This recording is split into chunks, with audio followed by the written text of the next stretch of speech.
Hi అండి. నమస్తే. Welcome back to our channel. ఈరోజు మన వీడియోలో పచ్చి మక్కలతో గారెలు ఎలా చేసుకోవాలో మీకు ఇప్పుడు చూపించబోతున్నాను. చాలా టేస్టీగా ఉంటాయి. ఆరోగ్యానికి ఆరోగ్యం. చాలా బాగుంటాయండి టేస్టీగా. ఒకసారి ఇలా చేసుకొని చూడండి. నేను ఒక హాఫ్ కేజీ పచ్చి మక్కలను తీసుకున్నానండి. వీటిని మిక్సీలో వేసుకొని మనకు అవసరమైనంత కారం కావాలి కాబట్టి నేను ఒక 8 పచ్చిమిర్చి వేసుకున్నాను. ఒక 4-5 ఎల్లిపాయలు వేసుకొని సాల్ట్ వేసుకొని మిక్సీ పట్టుకున్నానండి. బాగా లేతగా ఉన్నాయి కాబట్టి బాగా పలసగా వచ్చిందని కొంచెం బియ్యం పిండి తీసుకున్నానండి. బాగా మెత్తగా వచ్చింది పిండి, అందుకని కొంచెం బియ్యం పిండి వేసుకొని కలుపుకున్నానండి. ఇప్పుడు ఓకే, బాగుందండి.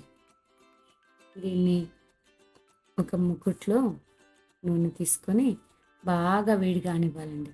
బాగా వేడయ్యాక దాంట్లో వీటిని ఇట్లా బిళ్ళల్లాగా ఒత్తుకొని వేసుకోవాలండి. నేనైతే చిన్నగా సన్నగా వేసాను, బాగా వచ్చాయండి. ఇప్పుడు బాగా సన్నగా వేసుకుంటే బాగా ఉడుకుతాయండి. లోపలంతా బాగా ఉడుకుతుంది. నూనె ఫస్ట్ బాగా వేడి కానివ్వాలి, తర్వాత కొంచెం సిమ్లో పెట్టుకొని వేపుకోవాలండి. ఇలా రంగు మారాక వీటిని జాలితో తీసుకొని పక్కన ఉంచుకోవాలండి. ఇలాగే అన్నింటిని వేస్తూ వేపుకోవాలండి. చాలా బాగుంటాయి. ఇలా వేపుకున్న వాటిని తీసుకొని పక్కన ఉంచుకోవాలి.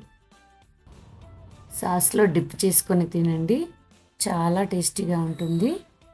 ఈ రెసిపీని ట్రై చేసి ఎలా వచ్చిందో కామెంట్ రూపంలో చెప్పండి. అంతేనండి. Please do like, share, comment and subscribe to our channel. Thank you.